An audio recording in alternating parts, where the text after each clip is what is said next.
Hello everybody and welcome to another YouTube video. You catch me today in the shed, stood in front of my father's Lely Combine. So this is quite a rare piece of kit in itself. My father at one time ran 3 of these in his contracting business. He started off with a Class Matador back in the early 60s when a friend and customer of his asked him if he would do the combining for him. My father at the time didn't have a combine and he said, "I'm sorry, I can't afford to buy one. I don't have the work, I can't afford to buy one." And my father's customer says, "I'll tell you what I'll do. I'll buy the combine and you work it off for me. So you come to cut my corn and we'll come to some sort of arrangement." And that's how it happened. That was my father's first steps into the world of grain harvesting. He went then from the Matador to a Class Protector, and eventually the Protector was joined when my father had the chance to buy one of these. Now, it was an early one of these. This is one of the very last ones of the Lely breed that were made.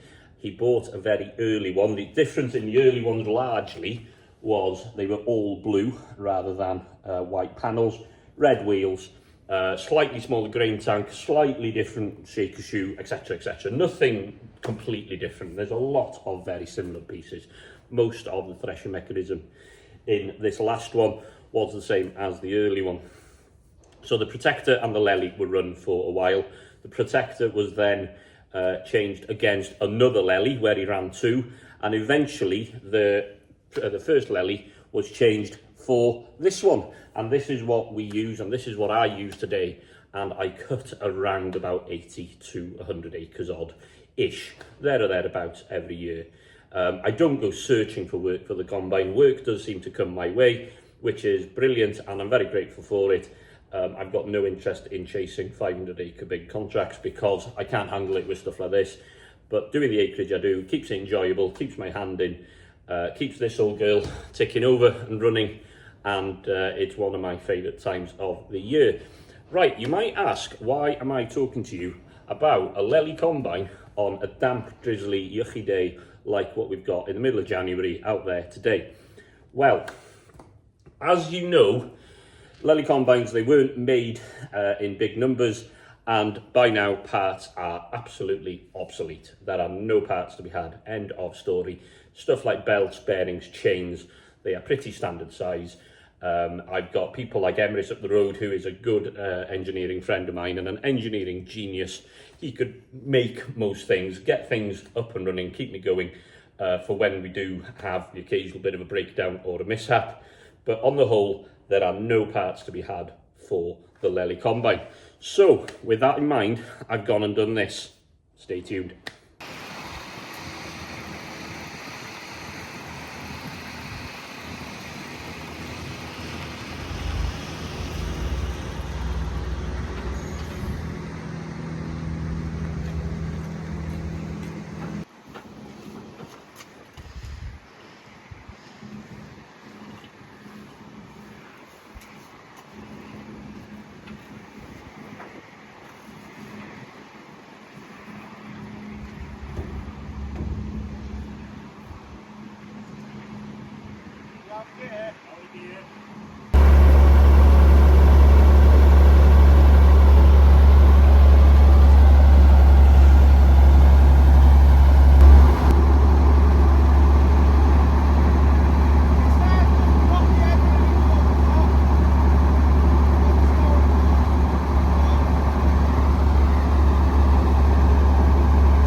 look what I've gone and bought. So here is another Lely Combine.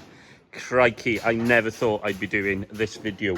So there's a bit of a story behind this. My father and I spotted this on Facebook. It was for sale for many years, up towards Yorkshire somewhere. It was sat in an open Dutch barn for years and years. And my father and I ummed and ahed, should we buy it, should we not? We decided not.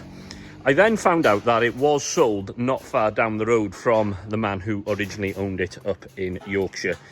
And I spotted it, I found it, I tracked it down, and just for curiosity and nothing else, went to see it.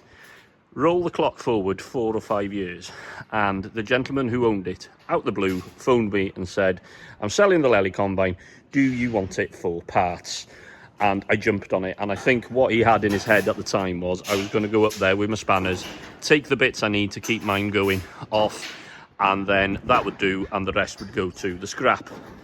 However, that's not how it turned out. I had a bit of a think about it, and I thought, rather than trundle myself all the way up to near Scarborough, up near Yorkshire, several times with trailers and pickups and tools, and I was carrying stuff home and all that, the thing started and it drove. Why don't I buy the whole thing and strip it down and turn it into parts when I've got it home? So here we are, it has come home. So the thing starts, the thing drives, and in absolute honesty, the more I look at it, the more I can't bring myself to put it to the gas axe and rob it for the bits I need. I don't think it's such a bad combine. Now, you're seeing it at its worst here. It is covered in red rust. There's a little bit of rot here and there, as you can see there. But on the whole, I don't think I've bought a bad combine. It's no means perfect, by no means perfect. There is a lot of work to do to it before we get it into a field to go combining with. But it's not a bad piece of kit either. Come on, let's have a walk around it.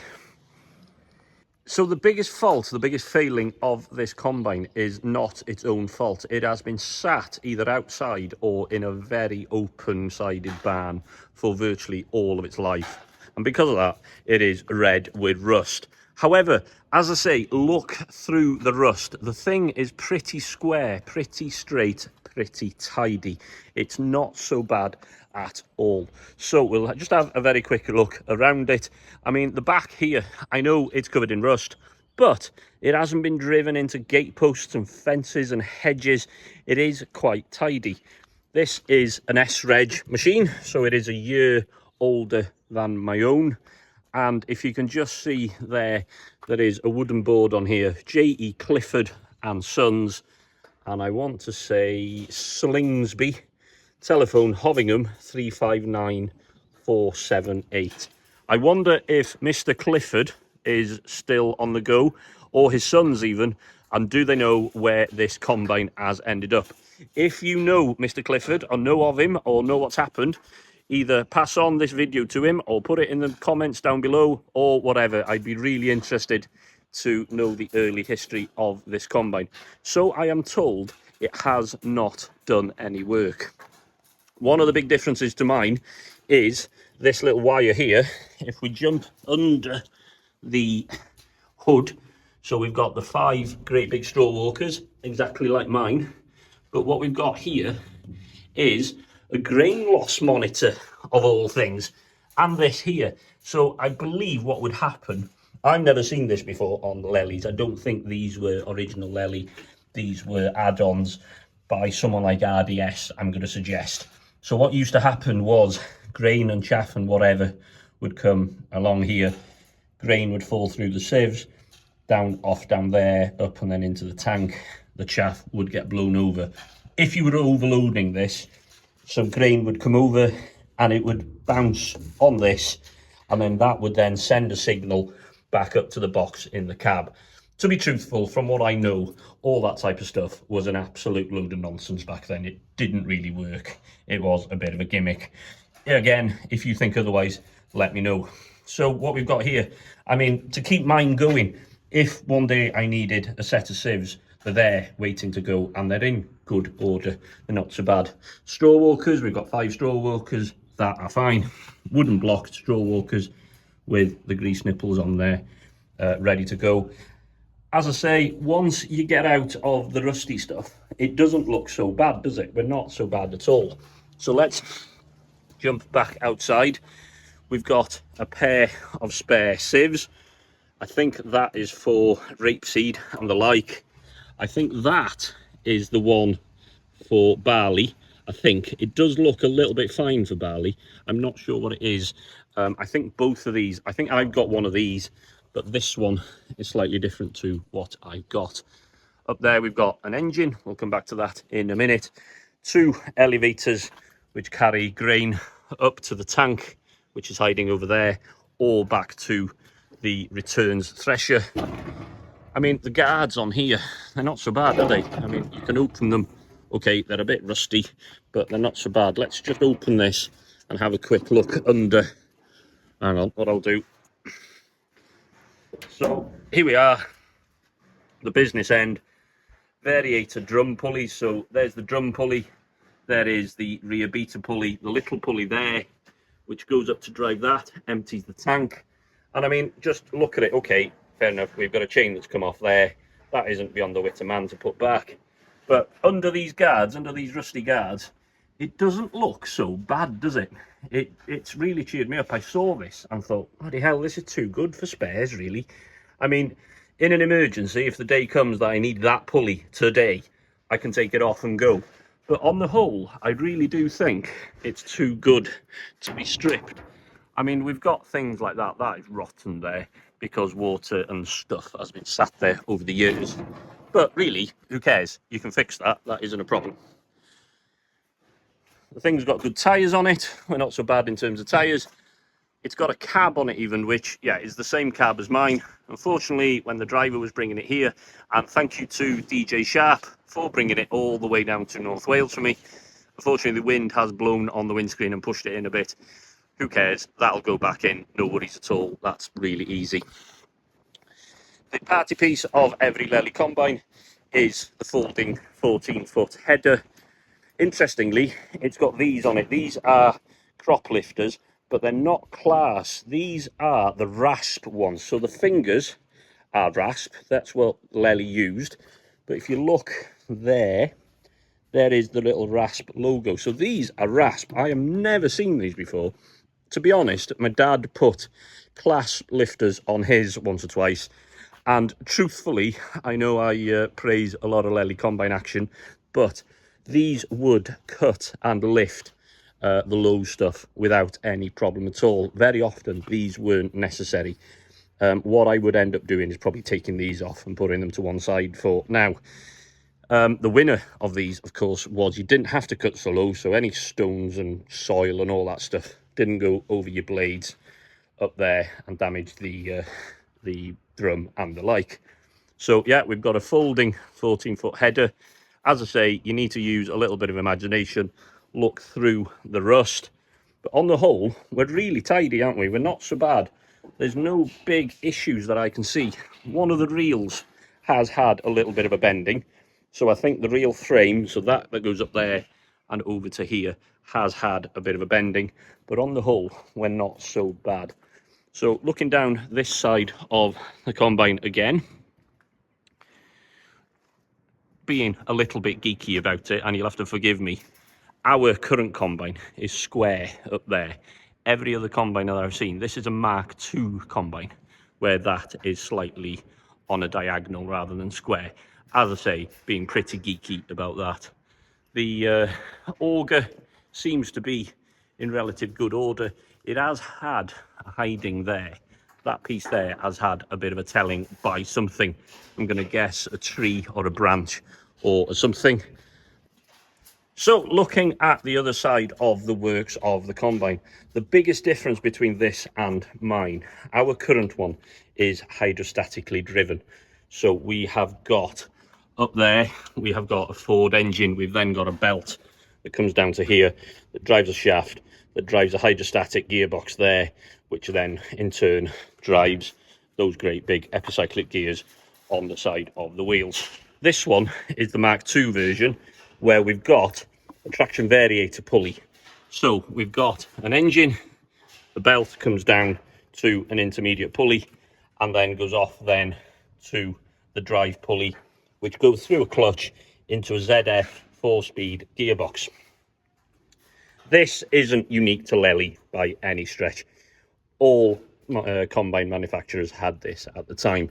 What this does is, when we're combining, the engine is turning at a set speed. You've got to have that engine turning at a set speed, so all of this stuff here is turning at the right speed.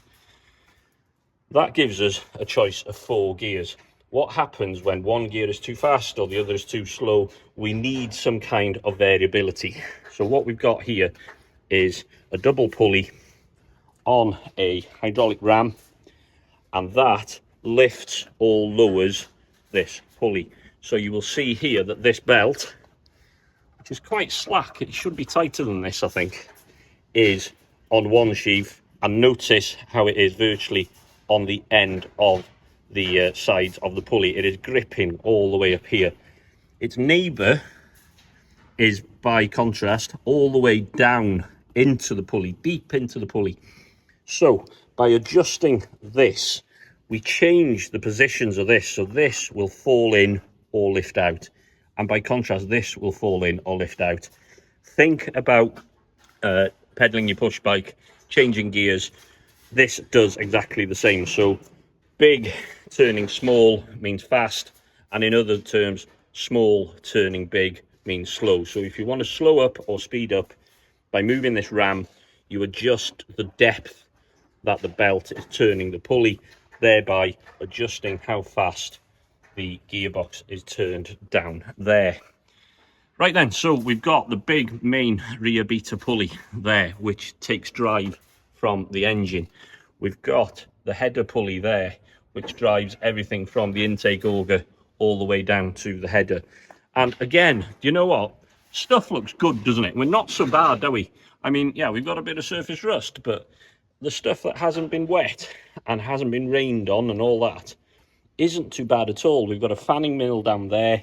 I noticed that it is a single belt fanning mill, whereas ours, there are 2 of these, one side by side.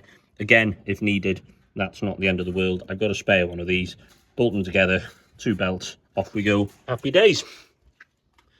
But I am secretly quite happy with the Combine. Now, it's not going to go tomorrow. We're not going to go to the field with this tomorrow, are we? But it's by no means scrap, I don't think. Go on, you tell me, what do you think? Right then, we'll continue around the Combine. Let's go and have a look at that engine and look in the cab. So, stood on top of the Combine, we've got the well-loved Perkins 6354 engine. You Massey fans and Perkins fans will well know the calibre of that engine. Mine has got a Ford. They changed from Perkins to Ford towards the very end. Mine happens to have a Ford. The vast majority of them had this one. My father had a turbocharged one, which rather than this giving about 105, gave 135 horsepower. And that was some animal. I can remember as a child this exhaust being piped straight through there, and the whistle that came from it was immense. That was some piece of kit, that Combine. This, by comparison, is fine, but it's not what the turbocharged version was. Looking around, look at the paint that's still on the exhaust there. It can't have done much work if the paint is still on the exhaust silencer there. Unless somebody's painted it, of course. I can't imagine it has done that much work. It's a shame it's been left out because, as I say, it is covered in red rust. And the back end here, we've got a little bit of rot on the back end. Don't go standing there, you might end up on top of the straw walkers. But on the whole, we're not so bad at all, are we? We're not so bad. This thing has certainly got potential. Come on, let's jump in the cab, see what we think of that. So here we are, a view from the cab of the Combine. We've jumped in, and again, it's not so bad. I mean, all right, we've got a bit of rust there. That looks really ugly, but that is a wire brush and a bit of paint away from being nice again. I mean, these bolts here and a few bolts around the outside, and this whole cab will lift from here, even the super duper air conditioning unit. Anyway, right then, so the cab, obviously, steering wheel, very much the same as mine. Straw walker and elevators They flash on little micro switches over there to let you know that these are going okay. Oil pressure, alternator light, things like this. So this here gives you an indication of the pressure in the hydraulic circuit for the header. So in work, this needle is about 1500 there. And something I noticed, compared to mine even, when you pull that lever, this thing goes flying up and it stays up. It doesn't creep down virtually at all. So yeah, yet again, I don't think it's too bad. I mean, the cab itself is a bit of a mess and it needs a damn good clear out. We've got a bit of moss growing here actually, but who cares really? That again is a wash away. Main controls here, slightly different to mine. We've got starting at the back, fold and unfold, reel up and down, reel in and out, or the other way around, and header up and down. Now on mine, I'm used to this being forward and backward speed. This is a traction variator, which is very new to me. We were talking about the pulley earlier. So you pull on that to go faster, you push it to go slow, and that's how it works. 4-speed ZF gearbox over there, drum speed, engine temperature. Down here we've got lights, we've got a key there that unfortunately doesn't work. We've got the handbrake, we've got the tank and loading, and we've got the throttle cable and the stopper. Unfortunately, the stopper and the throttle cable are both seized, so we need one of them. Again, not beyond the wits of man. Time is all we need to get it up and running. This will soon clean up with a bit of a clean. This isn't the end of the world. To be honest, this old girl needs a roof above her head, so all this rubbish can dry out properly, rather than be out in the damp all the time. Finally, we've got a drum speed lever here. So we turn that, increases the drum speed or slows it down according to where we want to be on the clock there. Generally 900 RPM for general wheat, barley, oats and the like. Just on the other side, we've got reel on and off, main drive, threshing unit on and off, the header. We can open and close the fan shutters. So if we've got some real poor sample or we've got some really light stuff, we can close the fan so it doesn't blow it out. And we've got concave clearance. That should be up there. I'm not sure what it's doing down there, but by the by, we won't worry about it too much. The more I'm looking at this combine, oh yeah, while we're at it, this is what I was on about. There is the sensitivity meter response controls. That tells you all about grain loss. I think that's a load of nonsense. We've got an old ever-ready 9-volt battery there powering it. I would imagine that's flat. I've never used one. I've never seen one properly. I don't think this is a Lely Combine thing. If you know what this is, give us a shout. I'm not too fussed about having this working, to be honest with you. In my humble opinion, it's the driver that is the grain loss monitor, not gadgets like this. So I've given you a very quick tour of my new combine. I never thought I'd hear myself say that. There's another Lely Combine arrived here. I think you can breathe a sigh of relief.